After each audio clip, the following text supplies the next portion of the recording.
Hello, everyone. This is Peter Grandich. A few minutes with Peter Grandich. It's my time of year, as even though I worked 20 years with different sports teams and players for different leagues, my favorite by far was hockey. And of course, the grand finale now is tomorrow, the Stanley Cup. And who better that I thought of to go to the Jersey Shore legend? Anybody that made 17 years in the NHL must know a thing or two about playing hockey. He did pick up a Stanley Cup as well with the Devils, but he played with the Edmonton Oilers, and I think he may be pulling for him. Of course, I'm speaking to a legend here on the Jersey Shore, but a good friend and helped me a lot as a board member of my sports company, Jimmy Dow. How are you, Jimmy?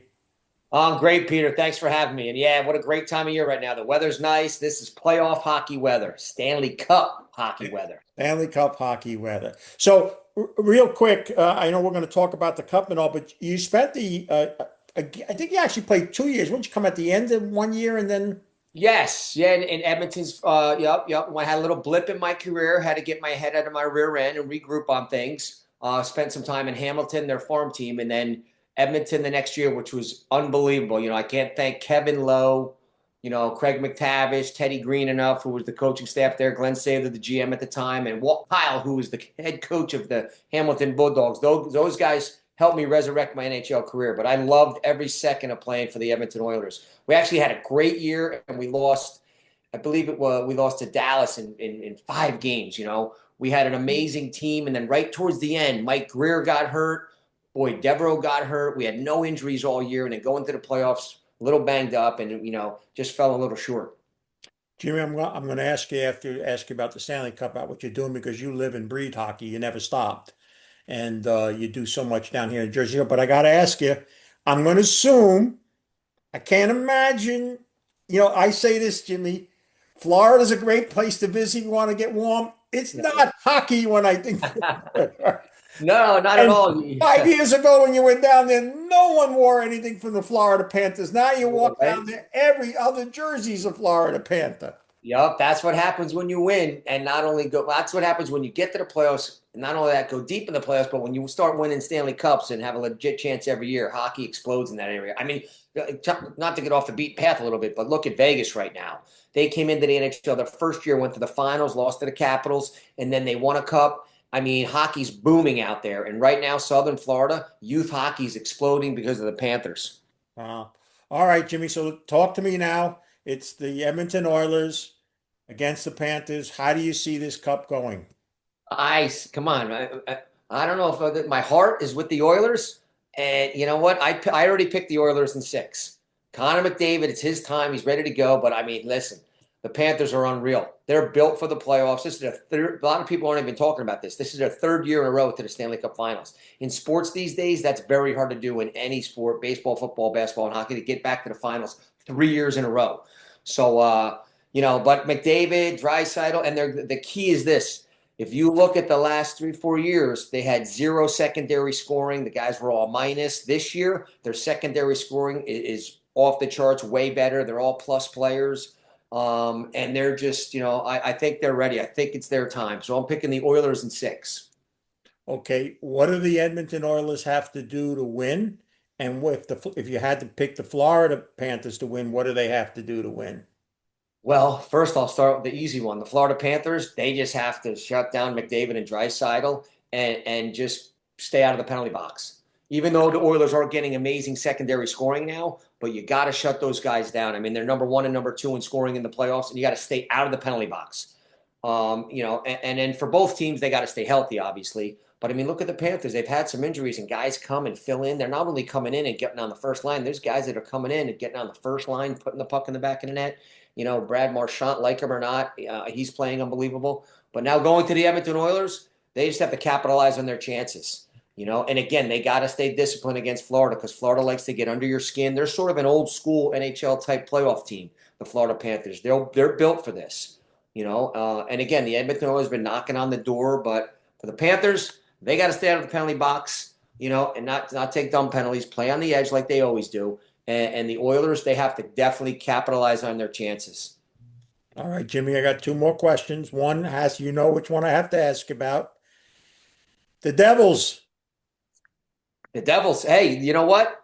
Always comes back to injuries, doesn't it? Yep. 2 years ago, here's the key. The Devils 2 years ago, they surprised everybody. Nobody took them serious. They surprised everybody. And when you do that, you take that step, that next year, everybody's ready for you.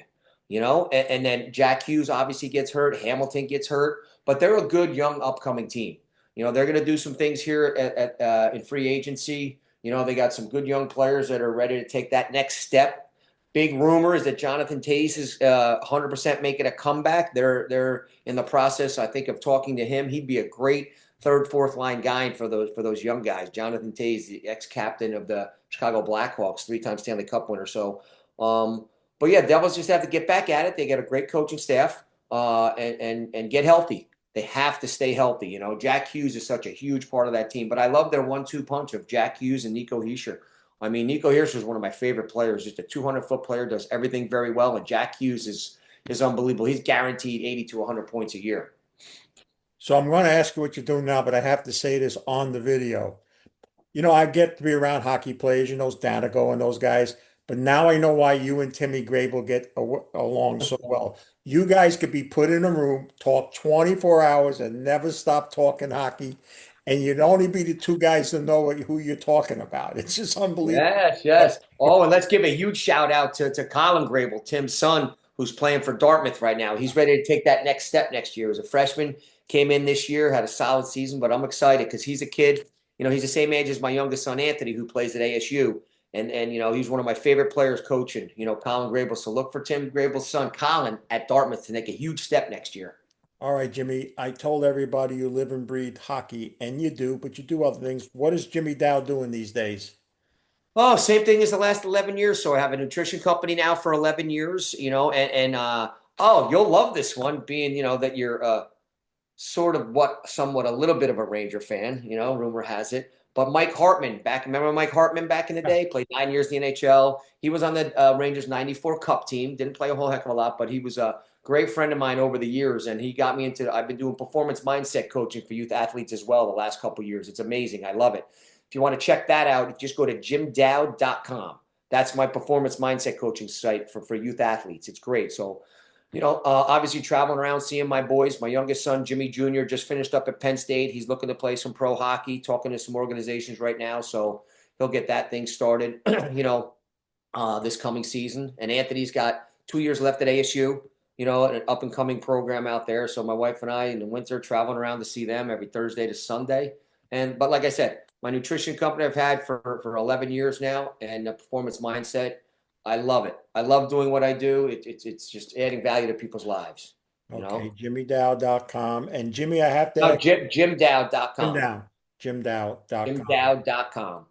Nothing ever bothered you except one thing, and I want to see if it still does. Let me say it and see what the reaction is on the video. Do you know what's coming? Oh, I know what's coming. I played in 7 game sevens, and I'm 6-1. So you can figure out what's coming. My toe.